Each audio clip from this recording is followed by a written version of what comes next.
शेतकऱ्यांसाठी मोठी आनंदाची बातमी समोर येत आहे. तब्बल 7,000 कोटी रुपये थेट खात्यात जमा होणार आहेत.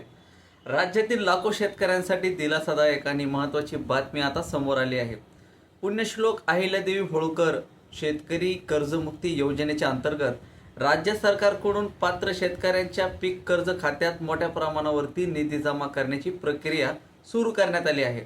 या योजनेअंतर्गत 16,94,000 पात्र शेतकऱ्यांच्या पीक कर्ज खात्यामध्ये येत्या मंगळवारी एकाच वेळी सुमारे 7,000 कोटी रुपये जमा करण्यात येणार आहेत.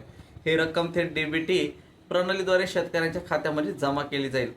मात्र या योजनेत काही शेतकरी अपात्र ठरले आहेत. उपलब्ध माहितीनुसार प्राप्तिकर भरणाऱ्या सुमारे 94,000 शेतकऱ्यांना या योजनेचा लाभ मिळणार नाही. तसेच ज्या शेतकऱ्यांनी आधार प्रमाणीकरण पूर्ण केलं नाही त्यांच्या खात्यात ही रक्कम जमा होणार नाही. त्यामुळं पात्र शेतकऱ्यांनी आपले आधार प्रमाणीकरण आणि बँक खात्याची माहिती योग्य असल्याची खात्री करून घ्यावी.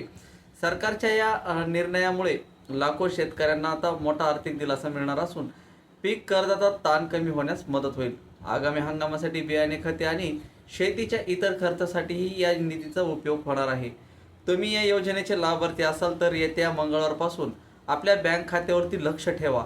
रक्कम जमा झाल्यानंतर बँकेकडून एक SMS किंवा खात्याच्या स्टेटमेंटमधून त्याची माहिती देखील तुम्हाला मिळू शकते. अशाच महत्त्वाच्या शासकीय योजना, शेतीविषयक बातम्या आणि ताज्या घडामोडींसाठी आमच्या पेजला फॉलो करा. यूट्यूब चॅनलला लगेच सबस्क्राईब करा. भेटू नवीन व्हिडिओमध्ये. तोपर्यंत धन्यवाद.